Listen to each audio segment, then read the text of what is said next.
Hi, I'm Tim. Welcome back to the Watchbox, and thanks for logging on. Today I have my good friend Ruegger, Editor-in-Chief of Watchtime Magazine. We're going to talk watches, starting with the event we just saw, Watches and Wonders Year 2 in Miami. Let me ask you, who impressed most? Did anyone have a great Watches and Wonders?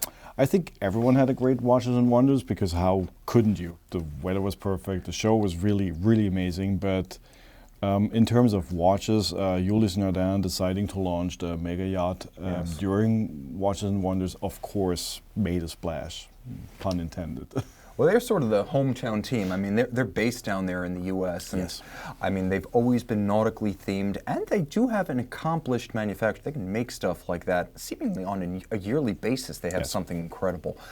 So I guess the question becomes, other than that colossal piece, 44 millimeters of platinum, I think it was, did anyone just like really get the spirit of the small show? I know we were talking about Vacheron having a great visitor experience and engagement. What was that like? I mean, Vacheron is really managing to become more approachable, especially with the 56, the overseas too. They're becoming younger, more approachable, more accessible, and the activities they had during the show were really impressive. It's a very likable brand. I was very impressed. First of all, the new watches are great, but they were also in touch with their history in a way I didn't expect. Everyone loves the 222 from the 70s. It's a certifiable vintage classic, but the way they were willing to embrace their somewhat overlooked first generation overseas from the 90s and make that prominent with the second generation, the third generation, the new Tourbillon, I really appreciated that, and I didn't expect it. Yep. And there was some great stuff going on. I was privileged to have to be part of the speech from Fabrizio Buonamassa from Bulgari, who literally just talked about his career in design and how he cannot stop designing whatever he does. So there were a lot of really great activities. The show itself was more than impressive in terms of panel discussions, terms of even watchmaking classes, and we've seen a lot of the watches that were released at SIHH, and I believe SIHH was one of the better shows we've seen in the last couple of years. Now you talk about some of the events. I was focused hardcore on the product, and of course I was filming watches all day long, as were you. But I think you engaged a bit more with some of the public-facing, collector-facing event promotions. What really stood out? They had talks from people in the industry, auctioneers, collectors, watchmakers. Who really shone? I think pretty much everything is impressive, but from an end consumer perspective, you could go to the tent and talk to Kari Voutilainen or Romain Gauthier, or even Patrick Pruniot from Ulysse Nardin / Europe-Perregaux. It was a unique possibility to meet collectors, leaders, watchmakers, name it. Everyone was there. I mean, that's a great point. And Kerry, by the way, surprisingly friendly guy. I mean, very engaging. He was at SIHH. I didn't expect him to make the trip to Watches and Wonders. We were in the same plane. I mean, he's a quiet, soft-spoken guy, but the kindest guy on earth. And that little area in general, you had everyone lined up from FP Journe to Carry to HYT, a few larger brands sticking it out in the pop-ups. What did the pop-up bring to the design district? Because that's only there for Watches and Wonders. I think we have to look at it as a whole. We had the cars, we had the pop-up. I think and that might be the main objective for Watches and Wonders, is to bring in a different audience, because people are already at the design district, but we need to bring in new collectors, potential future clients. That's the main objective. I think that by bringing the independents, the pop-up stores that they had, that's new blood. And it's a model that could theoretically be transplanted anywhere around the world. Of course. I think that's also going to happen with Watches and Wonders, being one of the best ways for SIHH/FHH to really spread the message. And we've attended a lot of these trade shows now, SIHH, Basel, things like that. They're not public-facing. People think, oh, well, they have public days or they have public admission. Yes. But you go in, you don't have if you don't have personal appointments with the brands, if you don't have a press pass, it's like you get in, you get no farther than the vitrines and seeing stuff in boxes. Watches and Wonders was completely client-facing. You even have to pay entry fees at Basel and at Geneva. And Geneva this year was even more challenged because the public day was opening at 3 o'clock. So that was challenging for everyone, for the end consumer in particular. Watches and Wonders, as I know, was free. There was no admission. Absolutely. So people were giving you stuff to walk away with. So this really makes everything much more accessible. And I mean, our show in New York was Watchtime New York, and with LA, that's what we try to do as well. We want to bring the product and the people that make the product closer to the people that actually buy them. Yeah, definitely. And Watches and Wonders, of course, second year in Miami. Watchtime New York, more established event. It's the same kind of thing. It's public facing. Yes. Tell us a little bit about that real quick for folks who don't know. It's more compressed. It's one evening and one day. It's a smaller location. We also had like 30 brands. And we're going to have at least close to 30 brands already for Watchtime LA, and probably the same amount of brands for New York this year at Gotham Hall. It really is just bringing in the brands and the product. It's not having to wait for a security guard to open the door to a boutique, realizing that they're not carrying the product that you were looking for, and really be able to have a conversation about what actually makes us happy. That's a good point, because you just want to see watches as a collector. I want to put the thing on my wrist. I want to try on something I ordinarily never would see, and in some cases can't afford. Yes. And you know, you go to Baselworld, they have 100,000 watches. You might only try on half a dozen because there's just no general access to the pieces. Not even that. You might not even try on a single one. It's LVMH, especially Tag Heuer and Hublot, they have started to really invite collectors. So they even have collectors giving the presentations for the novelties, so you can try them on if you had an appointment. But just by walking up to a booth and asking, could I see the latest Patek Philippe, that's not going to work. And that's a good point. So I think these local events that are geared strictly towards the customer, trying watches, talking to watchmakers, meeting brand chieftains, they're probably the sustainable future of watch shows. Yes. Because let's face it, having 2 large shows a year for the entire globe, exclusively in Switzerland, and now they're going to be back-to-back, that's not how it works. That the dealer model no longer works. People don't buy all their watches for the year at Basel anymore, and the customer who's going to the public days isn't getting the experience he would even have at an auto show. I mean, we had people might not be familiar with that, but the MUBA was the parent organization of Baselworld. MUBA is older than 100 years old, and this is where Baselworld originated. So MUBA had everything that was produced in the area and was you could buy, and Baselworld originated from MUBA and became that huge thing as we know it today. And we just had the last MUBA happening in Switzerland because no one was buying. So they still had 100,000 visitors, but no one went there to buy stuff. And that's where a trade show, which is focused on business to business, where 10 years ago, pretty much every watch sold to a retailer happened during Baselworld.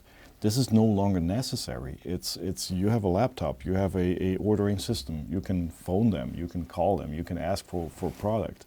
It's more a networking experience, and this is where a end consumer show will have a much larger impact on brand, on how we perceive a brand and how new people will actually interact with the product.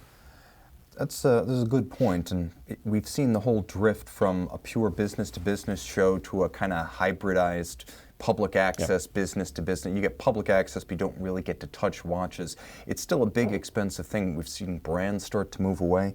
So before we look ahead to Basel, I guess it's worth looking back to SIHH. Who really started? I know we were talking about the show being strong overall, but what were your highlights? There were a lot of highlights, and by highlights I do not mean something that I personally liked, but highlights where I really said, wow, that's brave, or that's different. And one example is the Richard Mille candy collection. Oh, it's controversy much. Of course it's controversy, and I'm saying that as objectively as I can, knowing that I'm not talking as an end consumer with I want to buy one or I want to own one, but But being brave enough to have the same approach as haute couture, with this is our theme for this year, and we're going to stick to that, and we're going to launch a collection that has a topic, and maybe at the same time covering an area that hasn't been covered before. If you look back to Hublot created a new segment of watches that did not exist before. When Hublot came back with the Big Bang, it was a new category.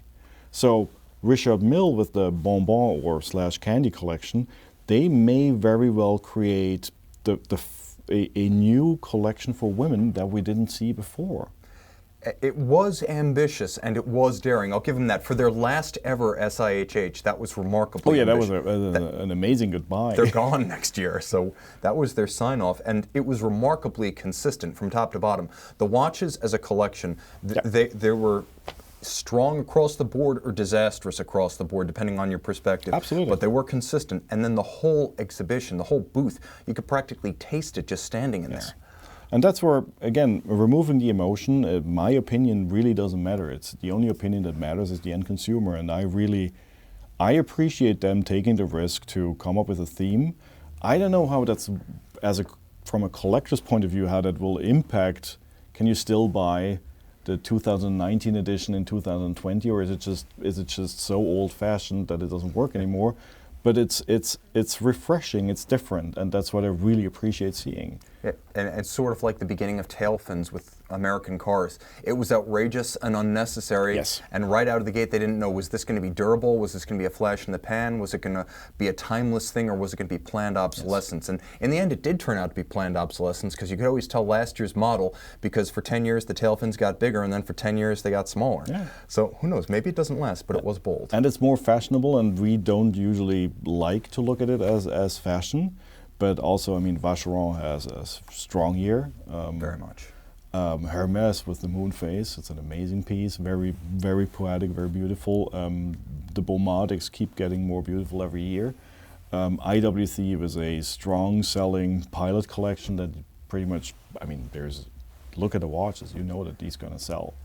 Yeah, IWC for the second year in a row had a real strong collection after the Jubilee, and I agree with you that there was definitely strength at Vacheron. It seems like the first year I went to SIHH, it was 2017, and there were a bunch of scattered, kind of unrelated complications. They didn't seem to have any mainstream product. It was almost like a refractory period after launching the overseas in 16. But 18 and 19, Vacheron was going places. Especially with the balloon-themed Métier d'Art collection from last year, which for me was one of the most inspired and beautiful Métier d'Art collections I've ever seen. That's really storytelling at its best, but it's not mass market. But I thought they did a great job, because Les Masques, they were beautiful, but people didn't relate to them. I think with I think it was like Arostier, it was early aviators in hot air balloons. Beautiful. Hand engraved, sculpting of yellow gold on white gold and enamel. Yeah, they resonated. It was a different kind of aviation very emotional, watch. Extremely emotional, and that's what it's storytelling. It's what makes these watches so wonderful. It's you look at them and they tell a story. And they've been strong at both ends. I mean, last year they launched the 56, which I think maybe didn't get a fair shake out of the gate. I think once people see them, they're impressed. So Vacheron's been strong at the entry level too. With obviously you can only sell so many 10 to 20 piece Métier d'Art watches, but when you're selling steel 56s that are Geneva hallmark in most models, that are steel in most models, and you've got the overseas, I think all of a sudden you've got a little bit of a flourish. And I think of the big three, AP is pretty close to peak reputation. We're close to peak AP. Patek is pretty close to peak Patek.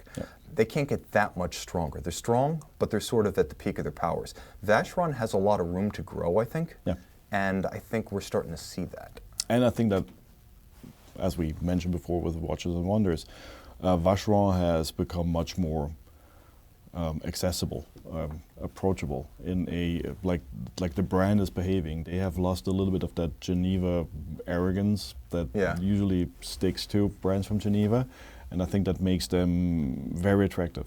And they'll never do it in volume because that's not the whole idea of the cabinotier. No. But the fact that you can get custom, and it could be anything from I'd rather have a green dial on this model to make me a new case, hand engraved, design me a grand sonnery, and make it play Smoke on the Water.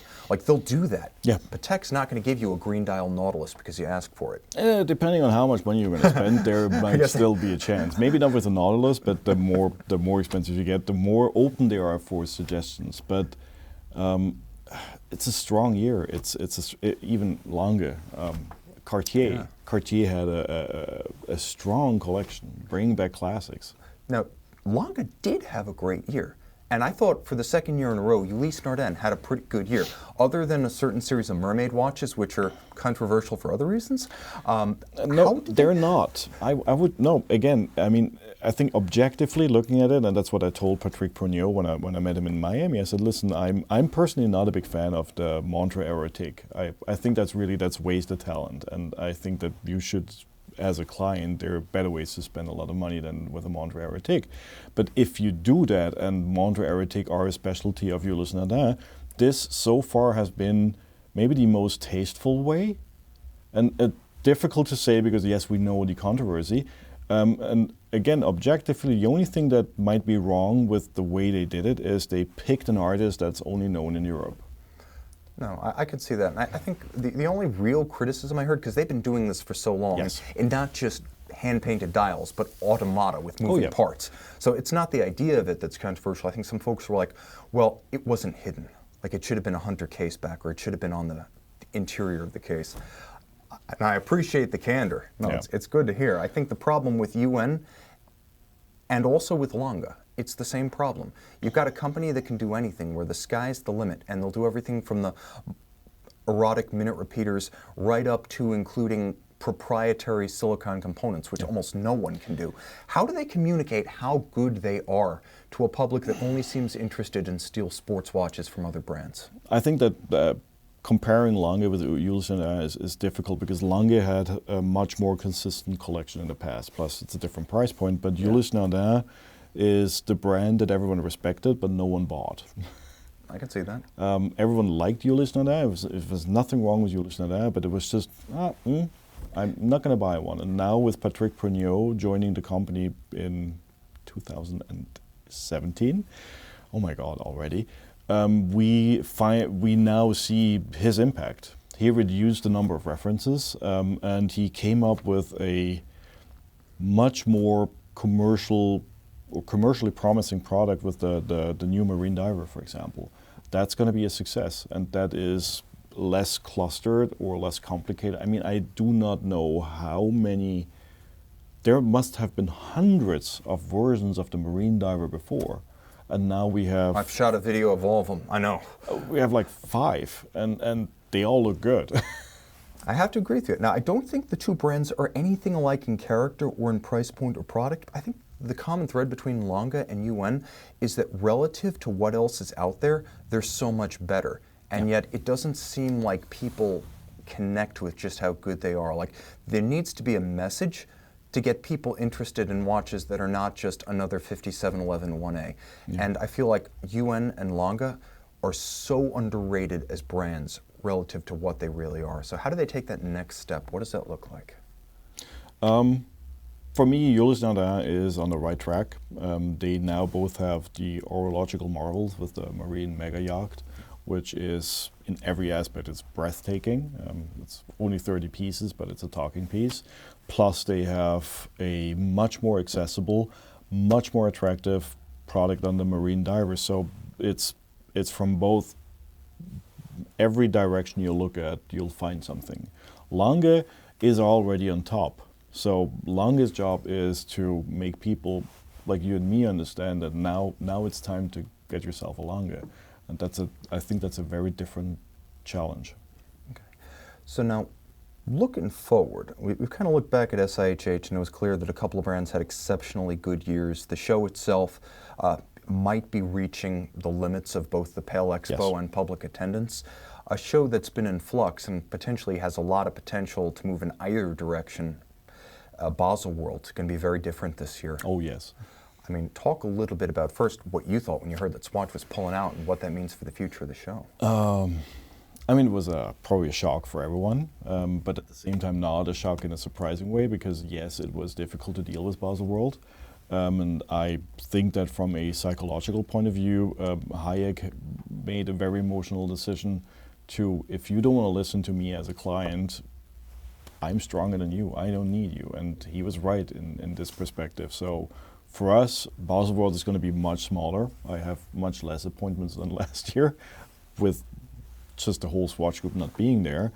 At the same time, this is the first time we will see the show trying to become a media platform and not just a trade show. So maybe there is going to be more end consumer. Maybe there is going to be more brands actually allowing you to touch and look at the watches.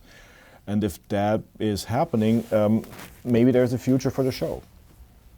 And now I guess the other question that I think of when I think of Basel is that we talk about Blancpain, Swatch, Omega. We talk about Lange, a few flagship brands within Swatch Group that have a high public profile. But we also talked earlier about some smaller brands in the Swatch Group like Jacques Dro or Rado that don't necessarily have a big platform outside of Basel. Yeah. How do those brands roll with this change, and what do they do? We know of some smaller launch events, but again, as an industry, we need Basel, or we need Geneva, but what we need is this one thing where the whole world is looking at Basel or Geneva with ooh, I did not know there's a thing called expensive watches. And we have seen an erosion of that by, first of all, having more shows and making the ones that we have smaller. This is going to be a problem for the smaller brands like Rado, but at the same time, we live at the age of social media. Brands are more accessible and they know how to play their stuff. And Rado is maybe a very good example, because Rado has now much more traditional watches. Rado has always been a brand stuck in the 80s. Yeah, a bit. Just a bit. Eternally stuck in the 80s, and now they bring back the Captain Cook, which is an exciting product, and we're going to see that in 42 millimeters this year, and really looks nice. I'm very, very tempted. Now, we talked about the Swatch departure, potential ways that Basel may or may not pull out of this little slump that's been caused by the departure of a colossal company and customer. But beyond that, there's a big change coming in the alignment of SIHH and Basel. Do they become redundant at that point? Does this help or hurt that they're now going to be in like consecutive months next year? For us, media, maybe also the buyers, I think it's a huge headache to have them next to each other. I know the intention they had. It's on paper, it sounds like it's going to be much easier for everyone, but I have no idea how to handle two shows right next to each other. We're talking about two sets of hotels in two separate yes. cities. And maybe have a car, and at some point someone needs to do laundry, because you cannot bring that many clothes. I'm skeptical, but at the same time we do know that the FHH, which is the parent organization for the SIHH, has been very successful with Watches and Wonders. And this is looking at next year. If Watches and Wonders is actually happening again in February, it's going to be the first show in the year. That's true. So theoretically, your first chance to make a splash will be what was previously a small regional consumer show. Yes. That's a big change. And at the same time, I can guarantee you, not a single brand will wait till April to release their watches, except for, of course, Patek and Rolex. But no one can wait that long. So we will already have releases in January, February, March, till the show. And this again it makes sense commercially, but as an industry, I would appreciate to have this one big bang where it's just the whole world is celebrating watchmaking. It would be much more impactful.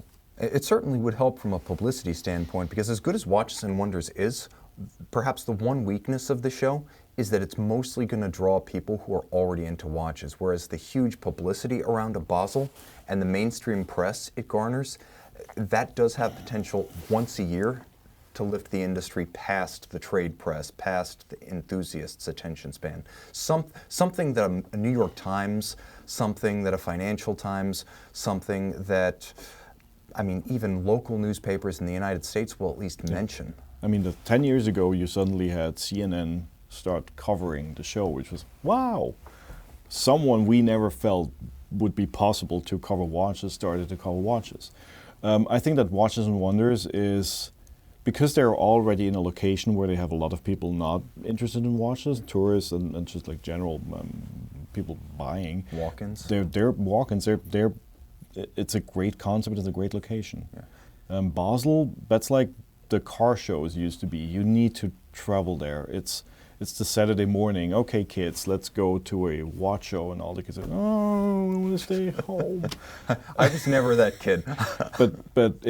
I think it takes more effort to go to Basel. It's more a planned thing than maybe just already being in Miami, and there is a lot else going on, which is exciting, which they had the boat show and a lot of vintage cars. Yeah, they had a great car show and they had a huge boat show. But I do think you probably need like 15 to 20 Miamis to make up. If we were truly to see the end of the Swiss trade shows, you would need well over a dozen regional events to make up for the lost impact. Yes. So Basel still has a lot of potential to be relevant. It's definitely going to have to change in its orientation. Now, more of a product focus. We know concretely which Pateks are being discontinued because they tell us. They release something and it gets out over all the forums. What might debut? This is a big year. Now, Omega is going to have perhaps its own function in Zurich at some point called Time to Move. Swatch Group's still working on details. But Patek and Rolex are always the subject of fevered speculation. Purely from a speculative standpoint, what do you think we might see? And I'll take my guesses too. Patek is, for me, it's almost impossible. I'm sure we're going to see some super complicated pieces. I'm not sure if we're going to see a lot more stainless steel models. Okay. I think we could see that a slight decrease in that and maybe more focus on the super complicated pieces. At the same time, we had the chronograph last year, which was a surprise, so we don't know. As long as they're not being sold, all is okay. Yeah, I think the challenge with Patek is that they've got a couple of core model lines that are so strong you wouldn't want to upset the ox cart. You kind of want to leave the Aquanaut and the Nautilus on cruise control. If they were going to do a totally new generation of either watch, it would have happened in the 20th anniversary of the Aquanaut in 2017, or it would have been the 40th anniversary of the Nautilus in 2016. It just wouldn't make sense. So I'm going to say, speculatively, we might see a new standard chronograph because the 5170's been around for a while. Yep. We've already seen what we think is kind of the phase-out model in the 5170p, and it would make sense, with rumors of its demise, that we could see a new standard Patek Philippe manual wind chrono. And at some point we certainly will. I just don't know if it's 2019 or 20. I also wonder whether at some point we might see with Patek some sort of new generation of standard automatic movements. The 324 and its predecessors have been around for a long time. Yeah. The 240 has been around for a long time. The 215 has been around for a long time. When you're talking 3, 4, 5 decades for some of the roots of these calibers, it does look like Patek could launch a quiet revolution without actually replacing any models. And that's something I think we might start to see into the future, because the models being as strong as they are, I don't see a reason to change. Yeah. I do think perhaps laying the groundwork for movements that are a little bit easier maybe to mass produce, implementing the silicon technology they pioneered in the Advanced Research Series. We're still waiting for that. We've got the wonderful 5235G, which was still unique. Yes. So it hasn't happened, but it has the potential. And there's rumor, well, it's not a rumor because it's out, but the 5235G is going to be going away. Yeah. So I'm going to say potentially we're going to see a version of that in a different metal. Yes, and I would totally agree with you that having a different generation of movements could be the way to go. But for me, right now, Patek is a black box. Yeah, I would think the most likely launch vehicle for a new generation of movements would be some sort of automatic Calatrava. Like you would see something replacing the 5227, and that it would not be a revolutionary new watch. It would be an incremental change, an evolution with a new movement as essentially a trial run for that caliber before it rolls out to the sports watches. But at the same time, people would go crazy. Of course they would. But it's Patek. Okay, you're talking about a black box, now we're talking about the Iron Curtain. What Rolex one might we see? Everything's possible. I mean, now that we've seen, I don't think that we're going to see, I mean, they have discontinued the Batman. we had a GMT last year, so I don't think that we will see much more GMTs this year. Maybe there is a precious metal version, I don't know, but it might not be the highlight. We have seen the Daytona with the ceramic bezel. Maybe this is something that we might see with the Explorer. I don't know. Now, the crazy thing is, first, the Daytona. The basic version of this watch came out in 2000. There were kids in the United States born the year that watch came out who can now vote. And it's basically the same 6-digit reference. It's gained a new hairspring in that time. Yes. It's gained a new clasp, a new bracelet, and a new bezel, but it's the same fundamental watch. So based purely on replacement intervals, you would have to say the Daytona. Only we've been saying that now since 2013, when the anniversary was supposed to be a new generation watch, and now that was yes. 6 years ago. I just flew in from Zurich, and coincidentally, they had an exposition at the airport. So they had all the case bags were on display, and I was walking and said, okay, I mean, you're promoting a model that no one can get. Yeah, it's like, guys, look what we've got. You may have to wait 24 months or more, but theoretically, it's the best chronograph you can buy. We've seen the folders; they're like that thick. With And it's not just the Daytona anymore. I mean, it's the sub. It's every version of the sub. It's the GMT. It's every version of the GMT. I would say realistically, what we'll probably see this year, the Batman's going to go away. I think we'll see a rollout that will continue what started last year with the Pepsi, that new 126710 generation. Mm-hmm. We'll see something with an oyster bracelet, and it might be a Coke bezel. That might be what replaces the GMT. Yep. We've seen the Coke bezel. We have also seen rumors surrounding the Milgauss. I mean, again, in all honesty, everything's possible. We're just guessing based on how old some of these model lines are. Yeah. We're like, well, the GMT's been around for a while, the sub's been around for a while, the Milgauss came out in 07, the Daytona in 2000, and for all we know, it could be a new version of the Yachtmaster 2. Like, it could be literally anything. Or the Skydweller. But for some reason that I had that last night, I felt like, the Explorer 2. It's possible. I think we might see what we saw with the Date 840, like see them take one step back from the size of a case that was undoubtedly planned in the 2000s. You know, yes. This is a watch that came out, it didn't come out in the 2000s, but it was of the 2000s. 2011, we get a 42 millimeter Explorer that seems like the perfect dual time watch for like 2006. And I think Rolex is going to say, you know what, it was a good watch, it was right for the time it was designed, but post-recession, smaller watches, that's the taste. It's going to be a 41 or a 40, and it's going to have a ceramic bezel. And we're going to see 1 or 2 Speedmasters celebrating the moon landing. Yeah, but the problem is we don't know when or where we're going to see them. Yeah, that's one of the challenges. Again, you mentioned it, something's happening in May, but I do not expect Omega to be waiting till May to have this big thing being launched. I think it will be the equivalent of LVMH during SIHH. They will have a rival setup, they will have a rival press conference, yes. They will have a rival model debut, and they will bring in the press. Yeah. And it'll basically be like the pirate ship across from what was it, like the Beau Rivage Hotel, where people would walk over during SIHH, they'd see the new tag, the Hublot, and the Zenith. I think Omega will be taking notes from that. Hopefully. Okay. And the last prognostication, I think Rolex has a bit of a logjam of 39 to 40 millimeter steel time-only watches. They've got the Air King, they've got the Milgauss, they've got the Explorer 1, they've got the Oyster Perpetual. I think strictly to reduce the redundancy, you'll see one of those go away in its current form. That would be the Air King? Yeah, I would think that would be the Air King was the weird one. Never touch the Explorer, because that's the one watch I keep on mentioning for the eternal question. If I can only have one watch, which one would it be? That's always the Explorer 1 or just the Explorer. So please do not touch the Explorer. Okay, so we're gonna do the one watch thing, and you have Roger's answer. This is a good way to close. Now I do the one watch thing, which isn't really fair because I'm wearing the one watch right now. Okay, so if this were not my one watch, what would it be? I recently fell in love with the steel case, blue dial, Omega DeVille Hour Vision annual calendar. Oh yeah, totally understandable. I'm all about that watch. If I've got to practice horological monogamy, that's going to be it. So there we go. One watch times 2. Roger, thank you. Couldn't agree more. Thank you so much for having us. All right, good stuff, guys. Watchtime Magazine, check it out. The new issue, soon to be on newsstands. Thanks to you, thanks to my crew, thanks to Roger, and thanks for logging on.